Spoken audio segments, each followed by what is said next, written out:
দেখ আমরা আজকে কমপ্লেক্স নাম্বার করব। Today discuss the topic complex number. Complex number তাহলে ফার্স্ট আমরা দেখব আমরা কমপ্লেক্স নাম্বার কেন করব। মানে আমরা মাধ্যমিক পর্যন্ত আগের ক্লাস পর্যন্ত সব শিখে এসেছি রিয়েল নাম্বার পর্যন্ত।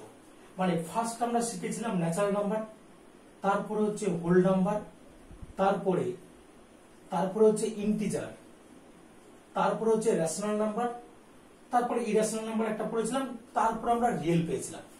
রিয়েল নাম্বার হচ্ছে এটা হচ্ছে রিয়েল নাম্বার।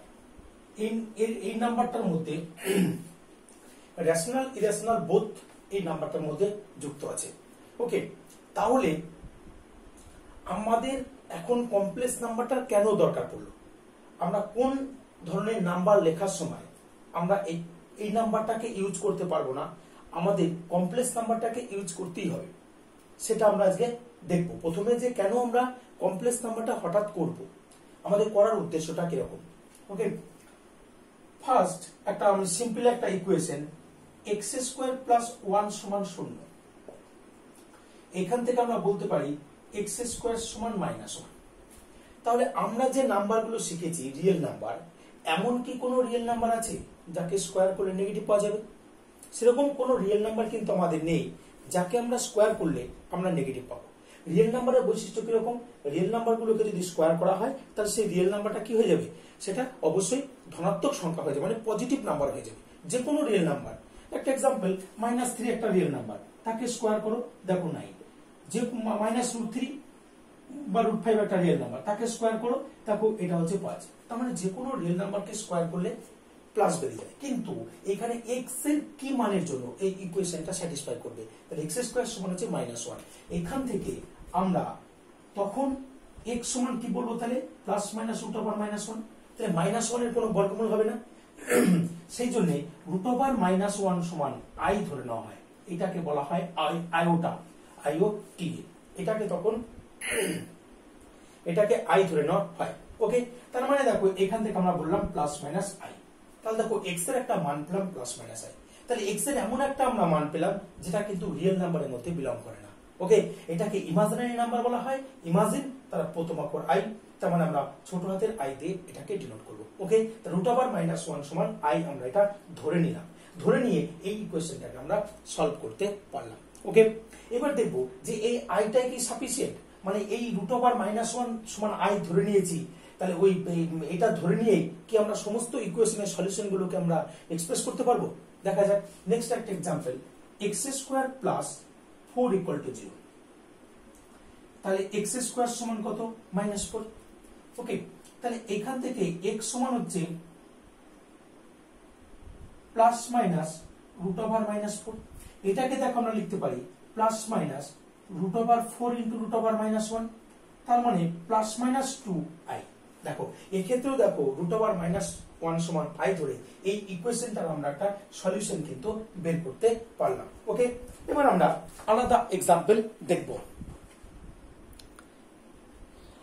এবার আমরা আরেকটা ইকুয়েশন নেব, একটা খুব ইম্পর্টেন্ট একটা ইকুয়েশন, মানে পছন্দসই একটা ইকুয়েশন আছে।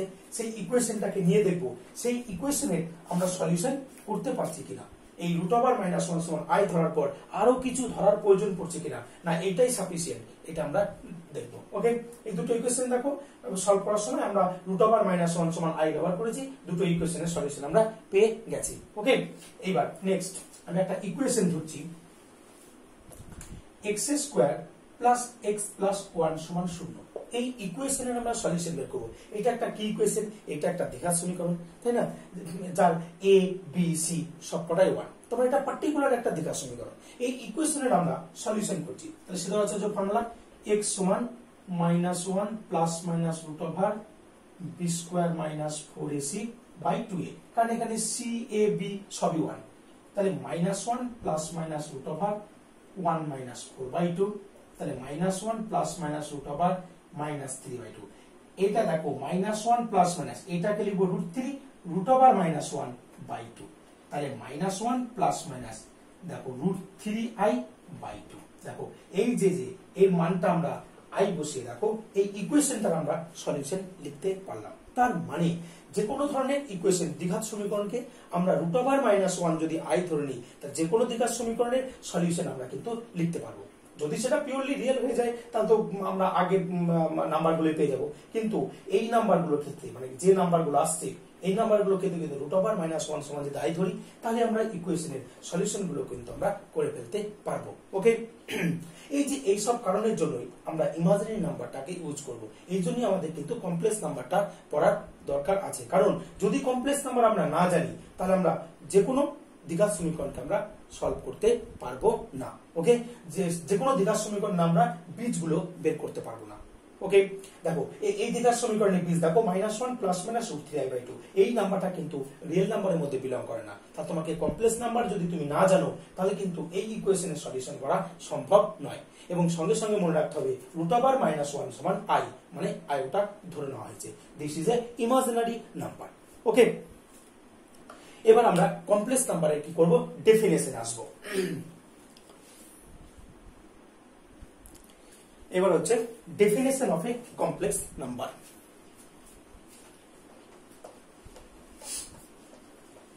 তার আগে আর একটা জিনিস বলে দিই, কমপ্লেক্স নাম্বার ডেফিনেশনে যাওয়ার আগে আমরা আরেকটা জিনিস আমরা বলে দিই যে তাহলে কাল্পনিক সংখ্যাটা কি অ্যাকচুয়ালি। কাল্পনিক সংখ্যা, কাল্পনিক সংখ্যাটা কি আমরা প্রথমে দেখবো যে কাল্পনিক সংখ্যাটা কি। এটার সংখ্যা বা অনেক সময় একে কাল্পনিক রাশিও বলা হয়। কাল্পনিক রাশি, তাহলে এর ডেফিনেশনটা কি হবে? কাল্পনিক রাশির ডেফিনেশনটা আমরা কি বলবো? একটি বাস্তব ঋণাত্মক সংখ্যার বর্গমূলকে, একটা বাস্তব ঋণাত্মক সংখ্যার বর্গমূলকে আমরা কি বলবো? কাল্পনিক সংখ্যা বা কাল্পনিক রাশি। কিরকম? একটা ঋণাত্মক বাস্তব সংখ্যা √(-4) তার বর্গমূল, দিস ইজ এ, মানে এই নাম্বারটাকে আমরা বলবো কাল্পনিক সংখ্যা। ওকে, অথবা -3 তার রুট, মানে এইটা কি একটা বাস্তব ঋণাত্মক সংখ্যা, একটা বাস্তব ঋণাত্মক সংখ্যার বর্গমূলকে কিন্তু আমরা বলবো কাল্পনিক সংখ্যা। কাল্পনিক সংখ্যা, ওকে, মানে একটা বাস্তব, যে কোনো একটা বাস্তব ঋণাত্মক সংখ্যা, সেটা ফ্র্যাকশন হতে পারে -11/15, এটা একটা বাস্তব ঋণাত্মক সংখ্যা, এর বর্গমূলকে আমরা কি বলবো? কাল্পনিক সংখ্যা। ওকে, তাহলে কাল্পনিক সংখ্যা জিনিসটা বোঝা গেছে যে একটা বাস্তব ঋণাত্মক সংখ্যার যদি বর্গমূল করা হয় তাহলে যেটা বেরোবে সেটা হচ্ছে কাল্পনিক সংখ্যা। ওকে, এইবার আমরা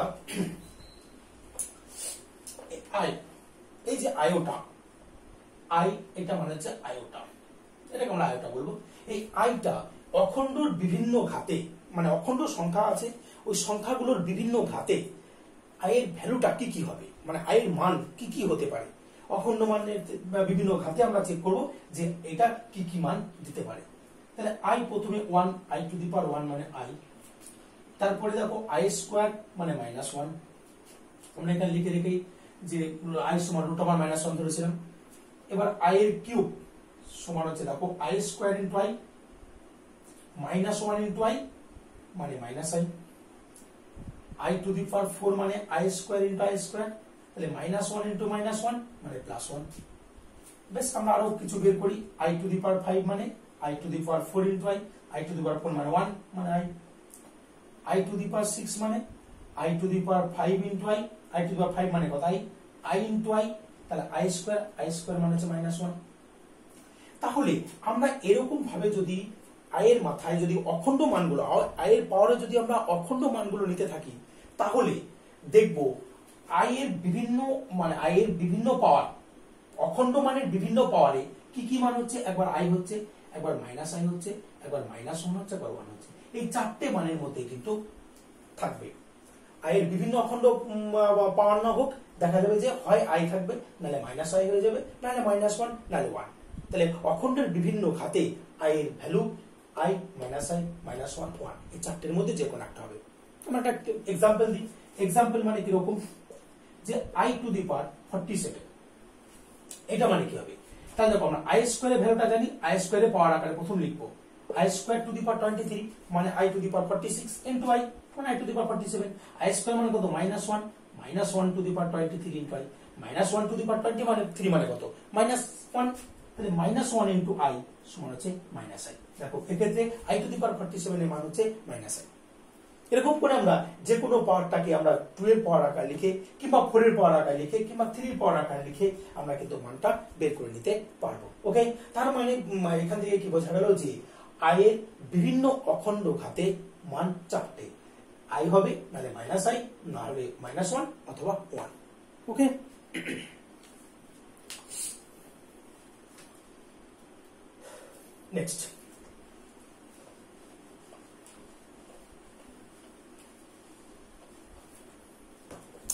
নেক্সট আমরা একটা জিনিস খেয়াল করব যে √ab এইটা মানে কি √a ইনটু √b লেখা যাবে সমস্ত ab এর জন্য কি এটা সত্য? এটা আমরা এখন টেস্ট করব। ওকে, আমরা বিভিন্ন রকম एग्जांपल নিয়ে দেখব এই রিলেশনটা a আর b এর মানের উপর কিভাবে নির্ভর করছে।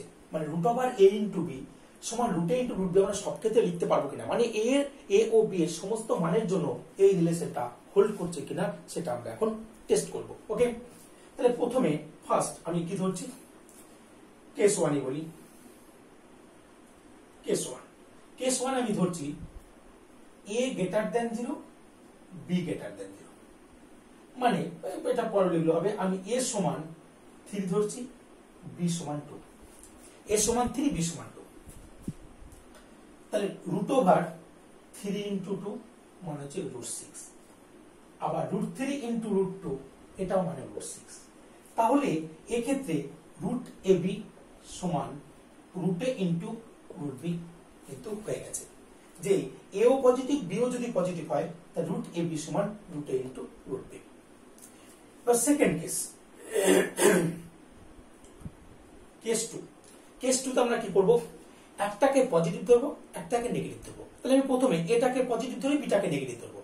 একই রকম ভাবে তাহলে যদি আমি বিটাকে পজিটিভ ধরি এটাকে নেগেটিভ ধরি একই রকম ভাবে করা যাবে। তাহলে আমি ধরছি a greater than 0, b less than 0। তাহলে a গ্রেটার দ্যান 0 মানে এর মান আমি 3 বলছি, b এর মান -2, লেস দ্যান 0 মানে নেগেটিভ। তাহলে √a ইনটু b তার মানে কত হচ্ছে √3 ইনটু -2, তাহলে √-6। তার মানে এখানে আমরা কি লিখতে পারি 6i², বা আমরা এরকম লিখতে পারি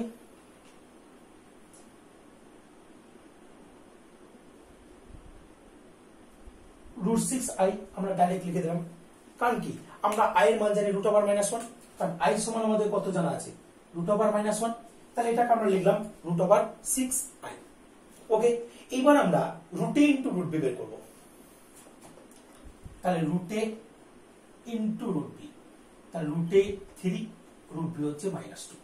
এটাকে আমরা কি রকম লিখতে পারি একটু ভেঙে রাখা, আরেকটা ডাইরেক্ট লিখে দিয়েছি। এটাকে আমরা √2 ইনটু √1 লিখতে পারি। তাহলে √2 ইনটু √3 গুণ করে √6 ইনটু i।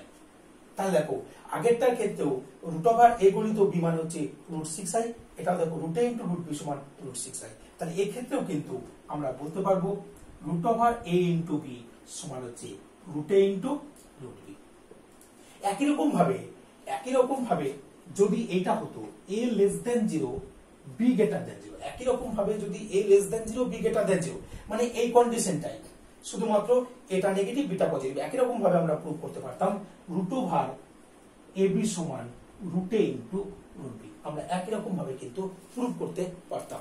ওকে, তার মানে আমরা দুটো কেস 1 কেস 2 করলাম, a পজিটিভ b পজিটিভ, মানে দুটোই যদি ধনাত্মক সংখ্যা হয়, বোথ পজিটিভ যদি হয়, তাহলে √ab সমান √a ইনটু √b কন্ডিশনটা স্যাটিসফাই করবে। ঠিক আছে, আবার আমরা কি দেখলাম যদি একটা পজিটিভ একটা নেগেটিভ, মানে দুটো নাম্বার যদি অপোজিট সাইন হয়, a পজিটিভ b নেগেটিভ অথবা a নেগেটিভ b পজিটিভ, তা দুটো ক্ষেত্রেই আমরা প্রমাণ করতে পারলাম যে √ab সমান √a ইনটু √b হয়।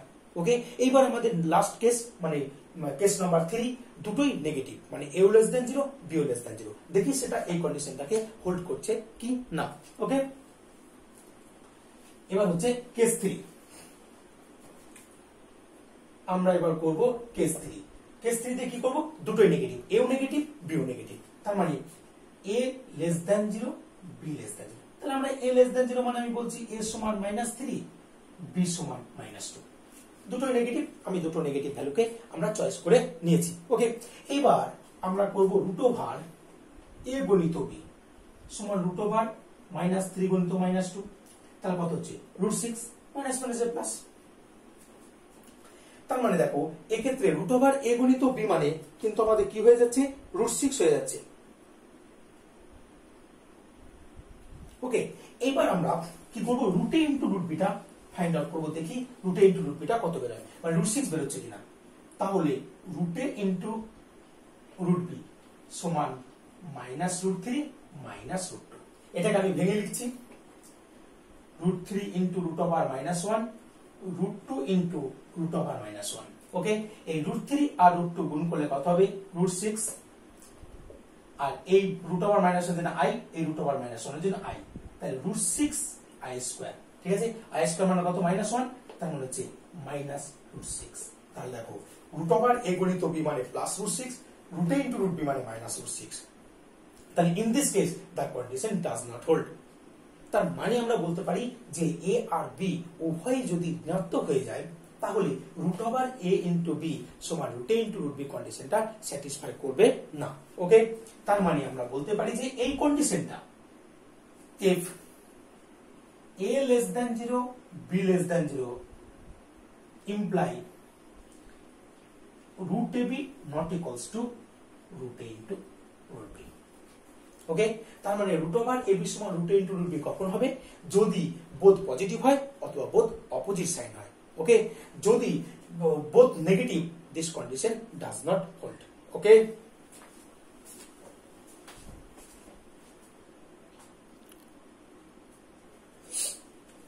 এবার আমরা আসবো কমপ্লেক্স নাম্বারের ডেফিনেশনে।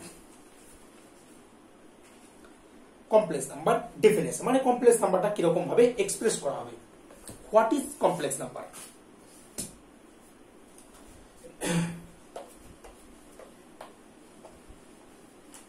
A number z is said to be a complex number if it can be expressed as z সমান a plus ib, where a, b belongs to real number। মানে একটা number z কে আমরা জটিল সংখ্যা বলবো যদি z সমান a plus ib আকারে আমরা এক্সপ্রেস করতে পারি। যে কোনো একটা নাম্বার কে আমরা জটিল রাশি বলবো, মানে জটিল সংখ্যা বলবো যদি, বা কমপ্লেক্স নাম্বার আমরা বলবো যদি সেই নাম্বারটাকে a plus ib ফর্মে আমরা এক্সপ্রেস করতে পারি, a plus ib ফর্মে আমরা প্রকাশ করতে পারি, যেখানে a আর b কে অবশ্যই কি হতে হবে, একটা রিয়েল নাম্বার হতে হবে। ওকে না, a, b কে অবশ্যই রিয়েল নাম্বার হতে হবে। এক্সাম্পল দিচ্ছি আমি, 3 + 4i, এটা কমপ্লেক্স নাম্বার না কমপ্লেক্স নাম্বার নয়। দেখো 3 এটা একটা রিয়েল নাম্বার, এই 4 এটাও রিয়েল নাম্বার। তাহলে দেখো এটাকে মনে মনে যদি a ভাবি আর এটাকে যদি মনে মনে b ভাবি, তাহলে দেখো a plus b ফর্মে লেখা হয়েছে, তাহলে this is a complex number. Okay, -3i is a complex number, -3i টাও ইজ এ কমপ্লেক্স নাম্বার। কেন?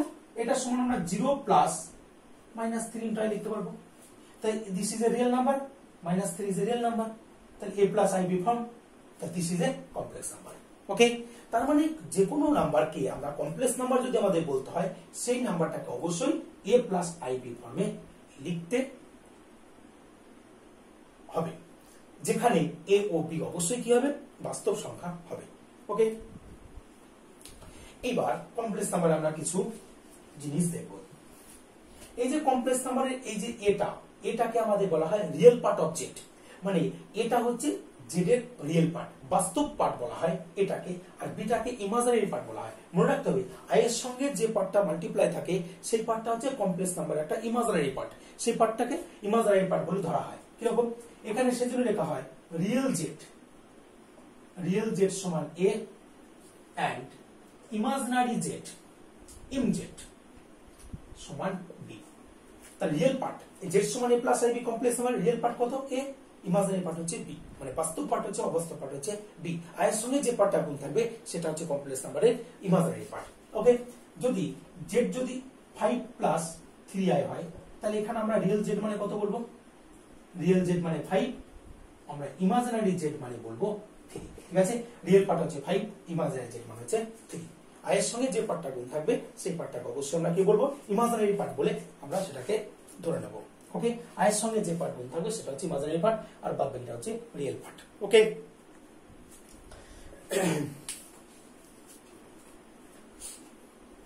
এবার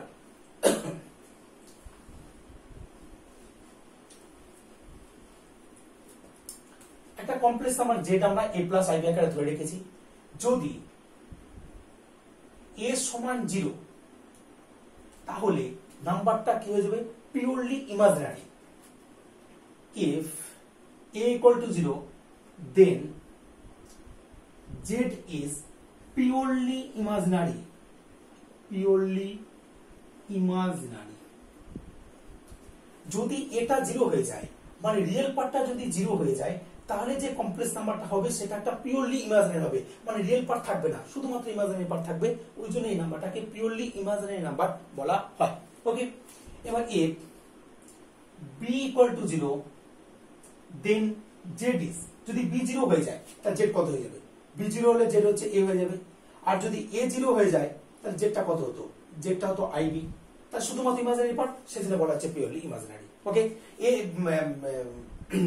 এবার এক্ষেত্রে আমাদের কি b equal two 0, b equal two 0 তার z ইকুয়াল টু কত, a, b এর মান 0 তার z ইকুয়াল টু a, তো এটা কি পার্ট, রিয়েল পার্ট, তাহলে এটা b equal two 0 z is purely কি হয়ে যাবে, রিয়েল হয়ে যাবে, শুধুমাত্র রিয়েল পার্টটা পড়ে থাকবে, তাহলে পিওরলি রিয়েল। দুটো কন্ডিশন, যে a ইকুয়াল টু যদি 0 হয় z ইজ পিওরলি ইমাজিনারি, আর b ইকুয়াল টু যদি 0 হয় z ইজ পিওরলি রিয়েল। ওকে,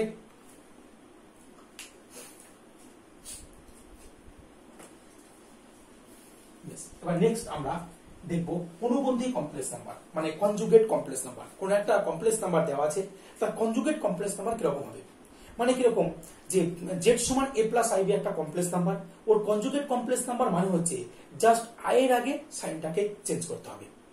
যদি কোনো কমপ্লেক্স নাম্বারকে a প্লাস আইবি ফর্মে দেওয়া না থাকে, তাহলে ফার্স্ট যদি অনুবন্ধী কমপ্লেক্স নাম্বার বের করতে হয়, তাহলে তোমাকে অবশ্যই কমপ্লেক্স নাম্বারটাকে প্রথমে a প্লাস আইবি আকারে প্রকাশ করে নিতে হবে। মানে যে কোনো কমপ্লেক্স নাম্বারকে যদি অনুবন্ধী কমপ্লেক্স নাম্বার বের করতে হয় কমপ্লেক্স নাম্বারের, তাহলে সেই কমপ্লেক্স নাম্বারটাকে a প্লাস আইবি ফর্মে প্রথমে প্রকাশ করে নিতে হবে। ঠিক আছে, আমি এক্সাম্পল দিয়ে দেখাচ্ছি কি করে করতে হয়। যেটা একটা কমপ্লেক্স নাম্বার, মনে করো 5 প্লাস 3i, এটা দেখো a প্লাস আইবি ফর্মে লেখা আছে, তাহলে কি করবে, জাস্ট i এর জায়গায় সাইনটা শুধুমাত্র চেঞ্জ করে দেবে, i এর আগে সাইনটাকে চেঞ্জ করে দেবে, যদি প্লাস থাকে তাহলে মাইনাস, মাইনাস থাকলে প্লাস। ওকে, তার মানে কমপ্লেক্স z এর অনুবন্ধী কমপ্লেক্স নাম্বার, z এর অনুবন্ধী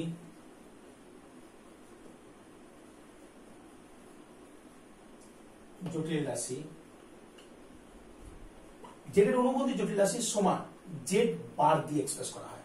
z এর অনুবন্ধী জটিল রাশি z বার সমান কি হবে, 5, জাস্ট i এর আগে সাইনটা চেঞ্জ, 5 মাইনাস 3i। তাহলে প্রথমে কমপ্লেক্স নাম্বারটাকে অবশ্যই a প্লাস আইবি ফর্মে করে নিতে হবে, তারপর অনুবন্ধী জটিল রাশি z যদি থাকে তাহলে z বার হবে, জাস্ট i এর আগে সাইনটাকে চেঞ্জ করে দিতে হবে। ওকে, এবার নেক্সট একটা এক্সাম্পল দেখি, যে a প্লাস আইবি ফর্মে দেওয়া নেই, তাহলে সেই কমপ্লেক্স নাম্বারটার অনুবন্ধী কমপ্লেক্স নাম্বার আমাদের কি করে বের করতে হবে। ওকে, দেখো আমরা একটা